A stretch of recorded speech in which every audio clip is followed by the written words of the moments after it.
안녕하세요. 나만의 개인 맞춤 법무사 김영용 법무사입니다. 이번 시간에는 개인위생과 보증인에 대해서 말씀을 드리도록 하겠습니다.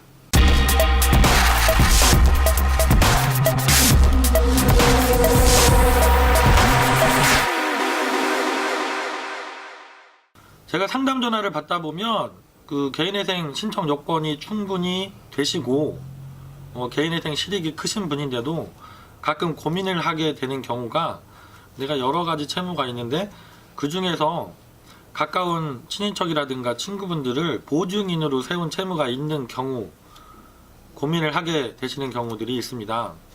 개인회생은 개인회생이기 때문에 말 그대로 그 주채무자인 내가 개인회생을 신청해서 인가결정을 받더라도 보증인의 채무까지 같이 해결되는 제도는 아닙니다. 내가 개인회생 인가결정을 받고 매달 일정한 금액만 납부하도록 결정을 받으셨더라도 보증인의 채무가 같이 인가결정을 받은 게 아니고 내 변제금으로 같이 해결되지 않는다는 거죠. 그래서 문제가 되는 것이, 주채무자가 이제 개인회생 결정을 받게 되면, 신청을 하시게 되면 해당 금융기관, 대출을 해준 금융기관에서는 보증인에게 그 남은 채무 전액에 대해서 변제하도록 독촉을 하고 청구를 하게 된다는 것이죠.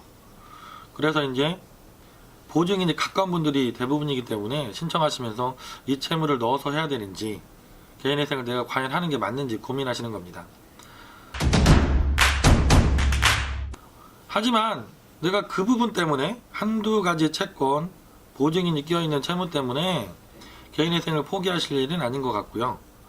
이런 경우에 어떻게 법원에서는 처리가 되는 것인지 설명을 드리겠습니다. 내가 개인회생 주채무자가 신청을 했고 해당 금융기관에서 보증인한테 일시 전액 변제를 청구하게 되어서 보증인의 그 독촉을 견디다 못해서 전액을 어렵게 마련하셔서 대신 변제를 하게 되면 채권자가 변경이 되는 효과가 있습니다. 처음에 우리가 법원에 신청할 때 채권번호 1번으로 예를 들어서 우리은행을 신청했다. 근데 우리은행에 내 친구가 보증을 섰다. 근데 그 친구가 대신 우리은행의 채무를 다 상환을 했다. 그런 경우에는 채권자 변경 신청을 하게 됩니다. 그래서 우리은행 밑에 1-1번 홍길동이라고 보증인으로 들어가 있던 분이 이제는 채권자가 되는 거죠. 법률적으로는 그게 대위 변제한 분이 갖게 되는 구상권이라는 권리가 있기 때문입니다.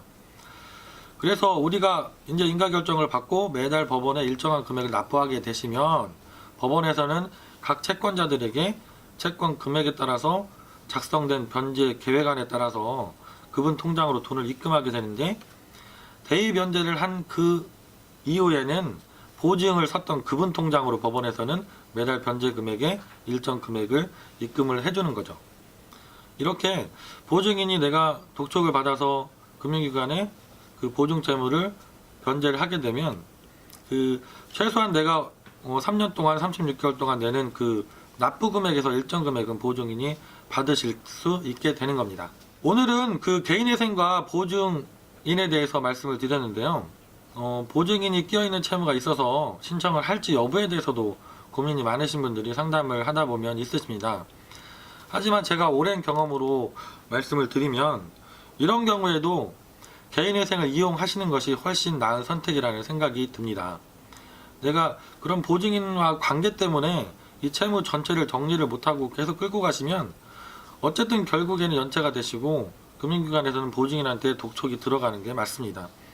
하지만 개인회생을 이용하시면 그 중에 일정 부분이라도 내가 법원에 36개월 동안 납부하게 되는 금액에서라도 보증인이 그 돈을 받으실 수 있는 효과가 있기 때문에 보증인한테도 그게 더 유리한 제도가 선택이 될 수가 있습니다. 김영용 법무사는 지난 13년 동안 전국의 모든 법원에 개인회생 실무를 직접 다 진행을 해왔고요. 어떤 케이스도 전화 주시면 제가 그동안의 경험을 바탕으로 같이 고민을 해드릴 수가 있습니다. 혼자 고민하신다고 지금 잠도 못 주무시는 분들이 계시면 김영용 법무사에게 전화 주시고 나의 경우에 어떻게 선택을 하고 어떤 방향으로 진행하면 좋은지 같이 한번 상의를 해보시면 되겠습니다. 김영용 법무사였습니다. 감사합니다.